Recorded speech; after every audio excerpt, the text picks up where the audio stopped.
Pessoal, dando continuidade aos nossos debates, no vídeo anterior eu fiz alguns questionamentos à questão do crime de infração de medida sanitária preventiva.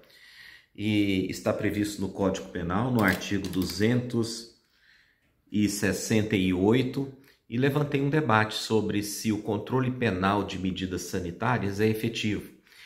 O tipo penal diz o seguinte: infringir determinação do poder público destinada a impedir introdução ou propagação de doença contagiosa, pena detenção de 1 mês a 1 ano e multa. Parágrafo único. A pena é aumentada de 1/3 se o agente é funcionário da saúde pública ou exerce a profissão de médico, farmacêutico, dentista ou enfermeiro. Então, em primeiro lugar, o que seria medida sanitária preventiva? É uma medida de caráter geral do poder público, normalmente editada por leis ou decretos, sejam eles da União, estados ou municípios, com a finalidade de manter a integridade pública na modalidade saúde pública. A doutrina diz que o bem jurídico protegido é a incolumidade pública, eu diria a saúde pública, como alguns autores dizem. É um crime vago, é um tipo penal vago, também chamado de tipo penal cego ou aberto, que depende de outras complementações de outras normas. Neste caso aqui, normas que vêm das mais variadas esferas de poder, seja nos estados, na União ou nos municípios. Essas medidas sanitárias de caráter preventivo, uma vez violadas ou infringidas, como diz o tipo penal, a detenção é de 1 mês a 1 ano e multa, ou seja, é crime de menor potencial ofensivo que se submete ao controle dos juizados especiais criminais com transação penal e suspensão condicional do processo. Sujeito ativo do crime pode ser qualquer pessoa, sujeito passivo é a saúde pública, E o tipo objetivo seria transgredir, que é quebrantar, transgredir e violar normas pré-estabelecidas, infringindo qualquer norma do poder público, que agora nós estamos vendo aí uma pletora, um excesso de normas no sentido de preservar a saúde pública contra a disseminação ou prevenindo contra a disseminação do coronavírus. A adequação típica, elemento subjetivo do tipo é o dolo, ou seja, a pessoa tem que, de maneira livre e consciente, infringir a determinação do poder público violando medida sanitária preventiva. O tipo penal não admite a forma culposa, mesmo porque a culpa é uma modalidade normativa. Ela deve estar prevista na norma se o crime é culposo, pena de tanto a tanto, e nesse caso não há a previsão, E a consumação é quando o tipo penal, de qualquer maneira, venha a ser violado, infringindo, ou seja, violando a determinação do poder público.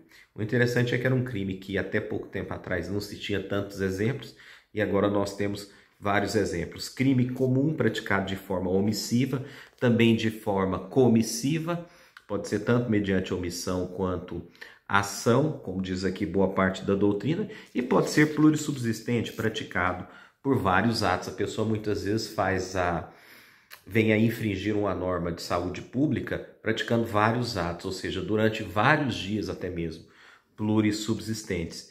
E o tipo penal ainda tem uma questão especial aqui no parágrafo. A pena é aumentada de 1/3 se o agente é funcionário da saúde pública ou exerce a função de médico, farmacêutico, dentista ou enfermeiro. E é interessante lembrar também que, junto com esse tipo penal, existe o tipo de notificação de doença, que se deve notificar de doença cuja notificação é compulsória, e a ausência de notificação de doença também pode gerar uma infração de medida sanitária preventiva.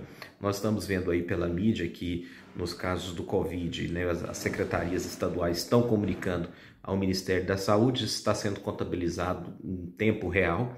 Essa contabilização está sendo mandada para a mídia e medidas profiláticas estão sendo tomadas. Artigo 268, vocês podem dar uma lida. A minha pergunta é: o controle penal é efetivo nesse sentido, com essa pena baixa de até 1 ano, 1 mês a 1 ano e multa? Será que nós não estamos no momento de repensar os tipos penais no que se refere à saúde pública, dada a gravidade da situação e dada também a situação de ser algo inesperado? O que vocês acham aí no fórum? E a questão do processo penal? Trata-se de crime cuja pena máxima é de até 1 ano, né? Ou seja, até 2 anos se submete à lei dos juizados especiais criminais. Não se faz inquérito policial com relação a isso.